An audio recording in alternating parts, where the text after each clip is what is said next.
I'm not gonna lie to you. It's not gonna be pretty. But there is, I think, fun, and I think there is good to come from this. So I think the best situation that we can kind of enter this moment is with an attitude of building solidarity. Whether that means that you need support, or whether you're giving support, or whether, it's both. And often cases it's both. Sometimes we need more, and sometimes we have more to give. But there's always things to do, even if you can't physically go into an in-person, like let's say a food distribution or something like that. Those food distributions that happen and all of the work that comes before, let's say you wanted to set up at a park and like feed people, I'm telling you what, there's a ton of spreadsheets that went into the organizing process to make that happen. So whatever skills that you have, whatever things that you know, that you're familiar with, that you're good at, all of those things, like, this is why I've been telling for the last like year, especially, skill inventories, like write down the things that you know, write down the things that you're good at, because those are the things that are your utility belt in this moment. Is like, what are you good at? What can you offer? Sometimes it's just going to be, showing up and like handing things out. Sometimes it's, people that have more resources or certain resources that other people need, finding ways to offer and share those resources. A lot of this is communication based. So if you are a communicator or somebody that is good at like organizing information or processes, or, even people that, like, right now, one of the things that I've seen that's really cool, it's already happened here in LA, is that I've seen a bunch of restaurants that are like doing pay what you can, and they're coming up with creative solutions to feed people with the resources that they have. And imagine if we did that en masse. But also, the thing is, it's a two-part thing. Not only do we need to do this, but we need to also, the communication around this process needs to be really clear. We need to point out the contradictions of, why are we paying all these taxes to support Israel getting healthcare and bombing the shit out of Palestine? And why are we trying to start a war in Venezuela and bombing all these boats and, all this stuff that we're paying for, instead of like actually facilitating the health and well-being of people that actually live here, like, especially while people are like suffering. We know that they don't want to do that, because one, they don't want people to know that it's possible to push back, to have control, to demand better. One of the things that I hope comes out of this Taurus moon is that people start demanding better for themselves and knowing their worth, because every fucking day this government is shit, and it's the Democrats too. They'll come and they'll just shit all over regular people. Do you remember in the election when the Democrats, they thought it was a great idea to talk about how good the economy has been under Biden? Do you remember that? I probably look like somebody slapped me in the face when I saw that was the line that they were running with, because I'm like, you're telling a bunch of people that are struggling to pay their bills that the economy is good, and you think that's going to get you the win. Wow. It's bad. It was so ridiculous. And it's just like these people are out of touch because they're in a different tax bracket than most of us. They are like, they're on a different planet, and they're in a different, it's not important to them. Yeasty onion-eyed miscreants, that's a good one. On CNN, they are considering bringing back high-risk pools for health insurance, making it possible for pre-existing conditions to get coverage. See, this is what I mean. I think we're going to see a bunch of like weird alternative community-based, like, I've seen, I don't know where on TikTok I saw this, but I did see that there was some group of doctors that was kind of like, instead of doing insurance, people basically had a membership to their doctor's office, I guess. And so instead of like paying into insurance, they were paying into like a mini insurance with these group of doctors. And I'm feeling like we're going to have just unusual solutions to these problems, because I think people are going to have to get really inventive about these things. And what I think is going to happen is, because people are going to have to get so inventive, that the contradictions are going to be more and more obvious, and hopefully people are also communicating these contradictions in a way that is like, hey, yeah, we should actually do things differently. Systemically, we should have a better system for people, because we all need food and we all need healthcare and we all need shelter. So why are we commoditizing these things to hell and back, so that a small subset of people can get really wealthy? I think that's the process that we're in right now, and it's kind of like, I think we're about to hit a peak. The federal government hates competition. Yeah, and so I think the some of the best things I hope come out of this full moon is that people really understand their value, like that you are deserving of shelter, food, water, clean air, your healthcare. Like, you are deserving to have those things. We could just have universal healthcare. And look, that even is not necessarily like the perfect solution. Everybody should have universal access to healthcare, but like, I know, for example, I know Canada, the Canadian healthcare system, like, is, they definitely have better access than we do in terms of like it being a guarantee, but there's other issues with it. So it's like, it's not that we're going to snap our fingers and be like, okay, everything's solved, but yes, I think that is one thing, is building these alternative systems. It does, well, here's why that they will freak out and try to do it. Yes, they do hate competition. But it does, I think the impact of doing these things and making them more common is that they become normalized. And that, like, when we talk about like the Overton window, I think that the Overton window moves to the left when you create these systems naturally, because of how they, like, you know what I mean? Like, it's I think it will naturally push people into realizing that it actually is more beneficial and makes more sense to not pick and choose who's entitled to healthcare and shelter and shit like that. Like, it's not a rational position unless you are somebody whose goal is to, make a lot of money at any cost. They do hate us. And so with this Taurus full moon, they hate us, which means we need to double down on loving ourselves and knowing our value and treating other people, even if we don't necessarily, I'm not saying be nice to JD Vance, because him, but like, it's not about being nice to your enemies, but it is about like, I mean, JD Vance is not at risk of losing his healthcare, but like, everybody should have healthcare, right? Including pieces of shit like JD Vance, right? So I think we're in a reorientation where a lot of people are going to come to the conclusion and see that different things are possible, different things are better, and that more of a universal orientation to these basic human needs actually makes more sense for everybody that isn't a, wealthy parasite. So I think this is kind of like, I think this is one of the big moments in this. And again, I think it's tariffs. I think it's this healthcare stuff that has been going on with everybody. Well, a lot of people having premiums about to go up. I think it's losing these benefits. All of that is propelling us into this moment of, like, true tension in our person-to-person economy, which to me is the only real economy that matters. When they talk about the economy as the stock market, I'm like, I don't give a fuck about your gambling problems. I understand, by the way, I know people have their retirements all in there and stuff, but I think the legal challenges are coming.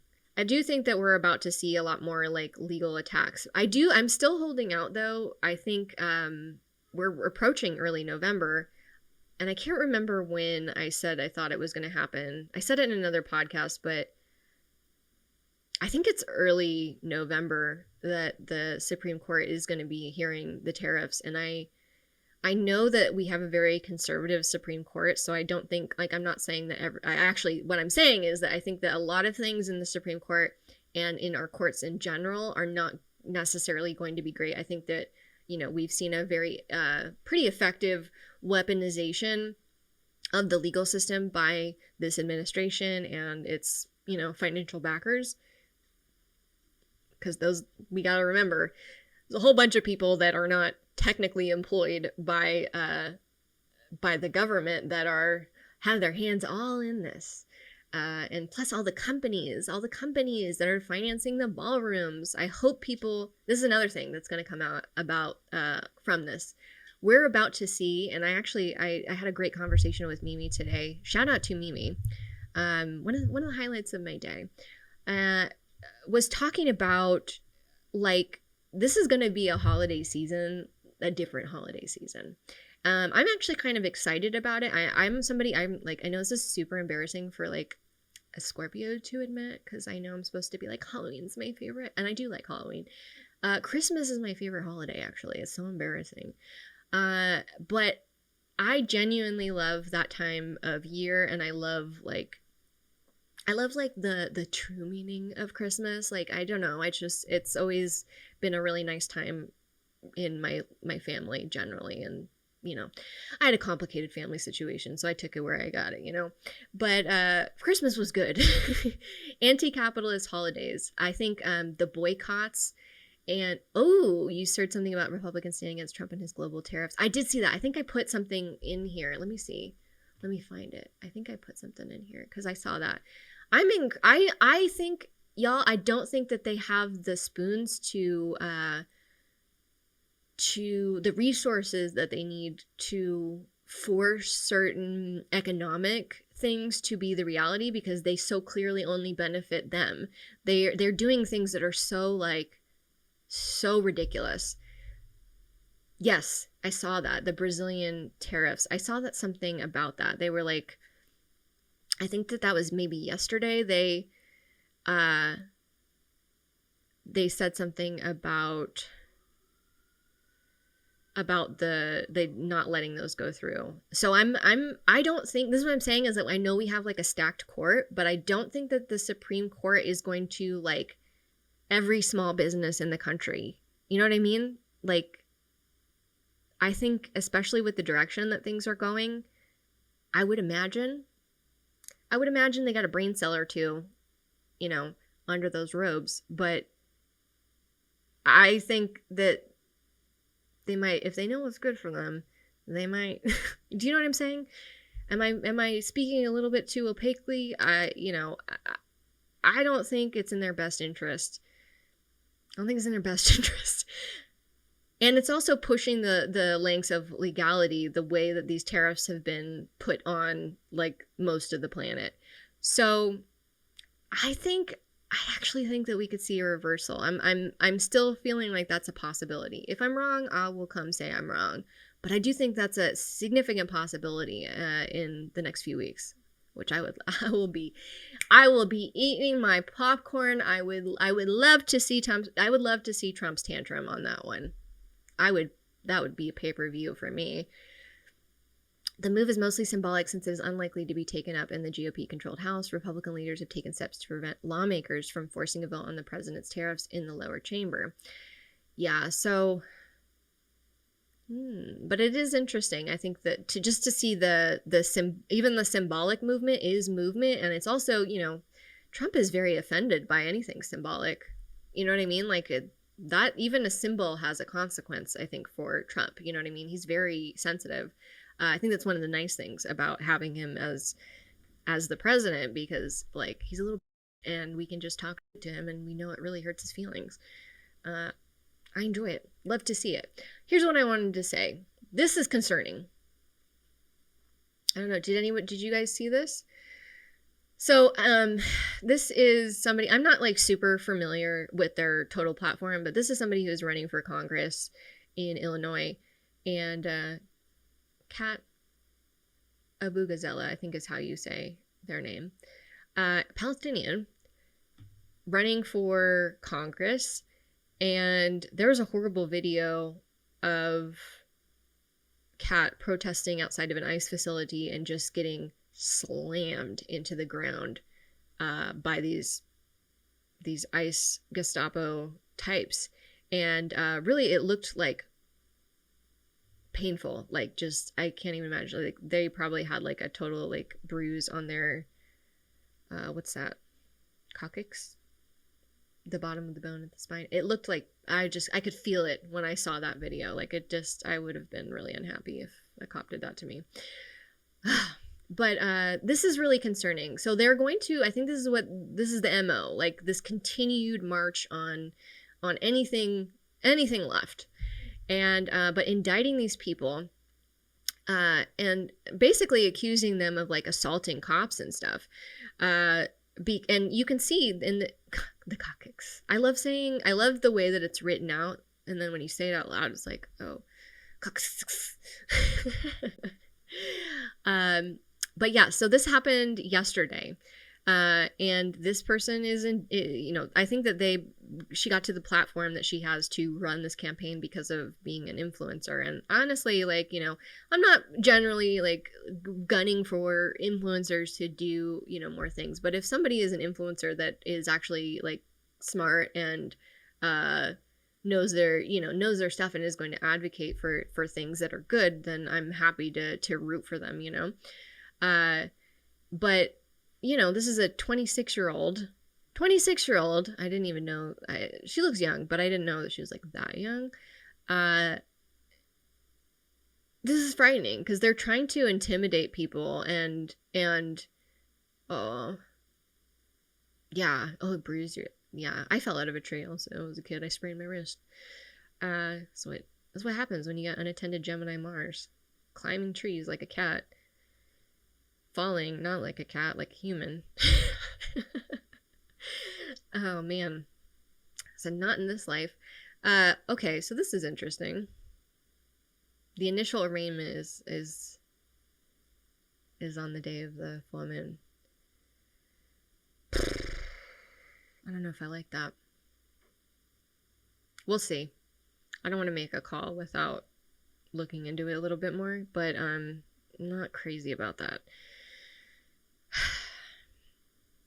But the important thing is that, so first of all, she's fundraising for legal funds because she's going to have to defend herself. I hate that we're in a situation where we're like on, so much is banking on like what judges decide, because, judges are not a perfect institution. Our legal system is certainly not perfect or even close, and is actually deeply involved with a lot of the issues that we're experiencing right now. So it's not like they're any saviors, but sometimes we get a bone. The second time you broke it, oh my God. Didn't heal right. The third time it popped back in and fixed it. Okay, that's kind of amazing though, that it was bad and then it resolved itself somehow. Falling down wet stairs. I've fallen downstairs before a few times, actually. I've had so many accidents in life, to be honest. I actually just sliced my finger open the other day. It was one of the cries I had this week. I have scars all over my hands, which is something that you guys don't get to see very often. I got all kinds of scars, and mostly it's from accidentally stabbing myself. So, note to self, don't put your Mars and Mercury in mutual reception in Gemini and Scorpio. Don't do that. I fucked up, and I'm paying for it. You're always playing sports and very active. Oh, you're always getting injured. Yeah, you know what? My sister was too. My brother too had some injuries, and they were the athletes. I was like, I dabbled in athletics only, so I was the least injured. Embroidery work has made your fingerprints extra fun. Oh man, we're getting stabbed. I know. It's like when you have hands that do stuff, they take all kinds of beatings. And I got like faded tattoos on here, just like my Naruto running. My God. But anyways, I just wanted to say, we're going to see more stuff like this. I think I'm not especially worried about this just yet. I don't think it's obviously not good. I think they're going to, I feel like right now it's like they're throwing spaghetti at the wall and seeing what sticks. And because there's so much spaghetti being thrown at the wall, it's hard for the rest of us to kind of like pay attention to it all. But I think, given the amount, like, let's just say just the people that went to the No King's Day protest, if all of those people got together to handle the things we're going to need to handle the next few months, like, we can handle this. I'm not saying it's going to be easy, perfect, complete, or the final solution, but we got the numbers. Yes, every single time they meet meaningful resistance, they back down. That's also really important to remember. Like, it's, yes, the government backs down. And, not everything is going to be a win every time, but if you are relentless, and this is one of the other things that we need to take away, I think, from this Taurus full moon. Taurus energy is relentless when it wants something. And right now we are up against these insecure, greedy, demented piece of shit Nazi motherfuckers, okay? And they want it. They're like obsessed with being like greedy piece of shit Nazi motherfuckers. They fucking love it. They get off on that, right? They love it. We need to be as down and nasty and dirty about liberation. You know what I mean? Like the hedonism of these people, we need to match their energy and I'm not saying be the villains. I'm saying be like the anti-villain. We need to be just as hedonistic and dedicated and relentless about our liberation and our value as people. And when you double down on your own value, if you come from a conscious and spiritually enlightened place, if you know your own value truly and thoroughly, you also understand the value of other people, unless you're a supremacist. Then you got other problems. And I think that's what we can do through this process is like, no, those people over there don't deserve any of this, and neither do I. And we have to draw the line. We have to draw the line, and we have to really want that line. You know what I mean? And I think that's one of the potential really positive outcomes for this Taurus full moon is people really investing in their values and like literally all 10 toes down, like let's go, let's commit to this, let's like make a meal out of this, because we're worth it. You know what I mean? And I think that that's going to be our saving grace. And I think that community support around that and community practice of that is going to be an essential component of moving through these times. We are not meant to there's no singular person that's going to come down and fight fascism. It's not Captain America is not going to come and handle this one for us. So we gotta give as much of a, hopefully more of a fuck than these Nazis. Okay.